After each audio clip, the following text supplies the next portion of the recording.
کبھی ایسا محسوس ہوا کہ پوری دنیا تمہارے خلاف ہو گئی ہے، کہ ہر راستہ بند ہو گیا، ہر امید مٹ گئی؟ اگر ہاں تو جان لو کہ تمہارا حال حضرت یوسف علیہ السلام جیسا ہے، وہ نبی جنہیں بھائیوں نے دھوکہ دیا، قید خانے میں ڈالا گیا، مگر آخرکار مصر کا بادشاہ ان کے سامنے جھک گیا۔ یہ کہانی صرف ایک نبی کی نہیں بلکہ ہر اس شخص کی ہے جو ظلم سہ کر بھی صبر کرتا ہے اور یقین رکھتا ہے کہ اللہ انصاف ضرور کرتا ہے۔ یوسف علیہ السلام حضرت یعقوب علیہ السلام کے بیٹے تھے، ایک نہایت حسین اور ذہین بچہ۔ ان کی آنکھوں میں نور اور چہرے پر وہ روشنی تھی جو دیکھنے والے کے دل کو مسخر کر لیتی تھی۔ ایک رات حضرت یوسف علیہ السلام نے ایک عجیب خواب دیکھا۔ انہوں نے دیکھا کہ 11 ستارے، سورج اور چاند سب ان کے سامنے سجدہ کر رہے ہیں۔ یوسف علیہ السلام نے خواب جا کر اپنے والد سے بیان کیا۔ ان کے والد یعنی حضرت یعقوب علیہ السلام سمجھ گئے کہ یہ کوئی عام خواب نہیں، یہ نبوت کی بشارت ہے۔ انہوں نے فرمایا،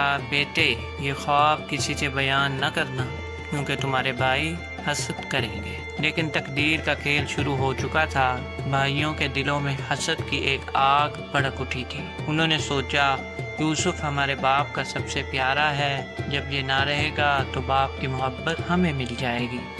اور پھر ایک دن وہ اپنے والد سے بولے، ابا جان، یوسف کو ہمارے ساتھ چراغاہ میں بھیج دیجئے، وہ کھیلے گا، خوش ہوگا اور ہم اس کا خیال رکھیں گے۔ یعقوب علیہ السلام نے تھوڑا تردد کیا مگر اجازت دے دی، اور جب وہ یوسف کو لے گئے تو راستے میں ایک ظالمانہ فیصلہ کیا گیا۔ انہوں نے اپنے بھائی کو ایک اندھے کنویں میں پھینک دیا۔ رات کے اندھیرے میں یوسف کی آواز گونجی، یا اللہ، تو میرا مولا ہے، مجھے تنہا نہ چھوڑ۔ کچھ دنوں بعد ایک قافلہ وہاں سے گزرا۔ انہوں نے کنویں سے پانی نکالا تو ایک حسین لڑکا باہر آیا۔ سب حیران ہو گئے۔ انہوں نے کہا، یہ تو سونا نکل آیا۔ انہوں نے یوسف علیہ السلام کو غلام بنا کر مصر لے گئے۔ وہاں یوسف کو عزیز مصر کے گھر فروخت کیا گیا۔ ان کی خوبصورتی، اخلاق اور پاکیزگی نے سب کے دل جیت لیے، مگر آزمائش ابھی ختم نہیں ہوئی تھی۔ عزیز مصر کی بیوی زلیخا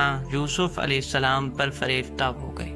جب یوسف علیہ السلام نے اس کی خواہش کو رد کیا تو وہ غضبناک ہوئی اور یوسف علیہ السلام پر الزام لگا دیا۔ اس جھوٹے الزام کے نتیجے میں یوسف علیہ السلام کو قید کر دیا گیا۔ لیکن دیکھو تقدیر کا کمال، قید خانے میں بھی یوسف لوگوں کو صبر، ایمان اور اللہ پر توکل کا درس دیتے رہے۔ قیدی ان سے کہتے، یوسف، تمہارا چہرہ نور سے بھرپور ہے، تم ہمیں خوابوں کی تعبیر بتاؤ۔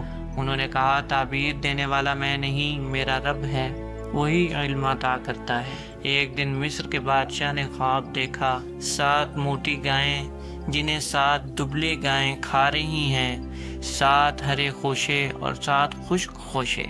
کسی کو تعبیر سمجھ نہ آئی۔ بادشاہ کے درباریوں میں سے ایک نے کہا، میں ایک قیدی کو جانتا ہوں جو خوابوں کی سچی تعبیر بتاتا ہے، اس کا نام یوسف ہے۔ یوسف علیہ السلام کو بلایا گیا۔ انہوں نے خواب سنا اور فرمایا، یہ مصر پر آنے والا قحط ہے، 7 سال تک خوشحالی ہوگی، پھر 7 سال بھوک اور خشک سالی۔ لوگوں کو چاہیے کہ خوشحالی کے سالوں میں اناج جمع کریں تاکہ قحط میں گزارا ہو۔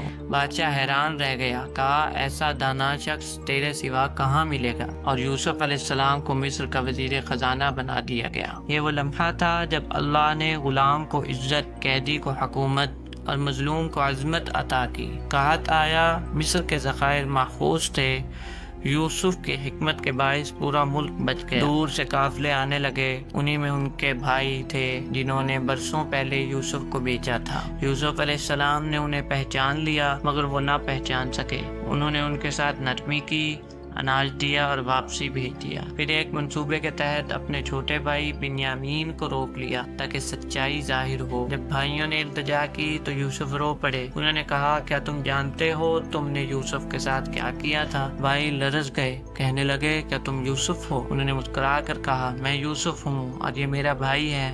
اللہ نے ہم پر احسان کیا، جو صبر کرتا ہے اللہ اسے ضائع نہیں کرتا۔ یوسف نے نہ بدلہ لیا نہ غرور کیا، بلکہ فرمایا، آج تم پر کوئی الزام نہیں، اللہ تمہیں معاف کرے۔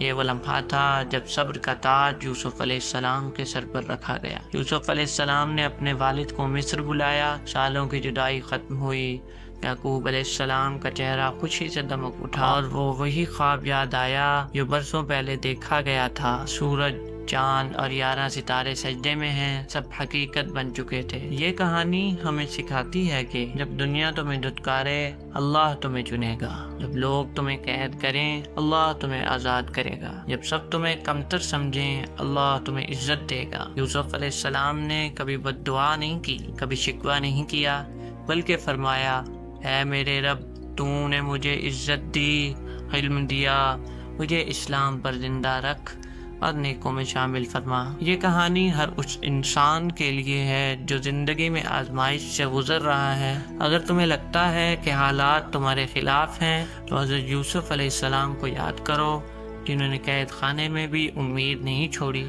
اگر یہ ویڈیو آپ کو پسند آئی تو لائک کریں، کمنٹ کریں کہ آپ نے اس واقعے سے کیا سیکھا، اور سبسکرائب کریں ہمارے چینل اسلامک واقعات کو تاکہ ایسے ایمان افروز واقعات آپ تک پہنچتے رہیں۔ یاد رکھیں، صبر کبھی ضائع نہیں جاتا، اللہ کے فیصلے ہمیشہ بہترین ہوتے ہیں۔ تب تک دیکھتے رہیے اسلامک واقعات۔ میں ہوں محمد عمیر۔ اللہ حافظ۔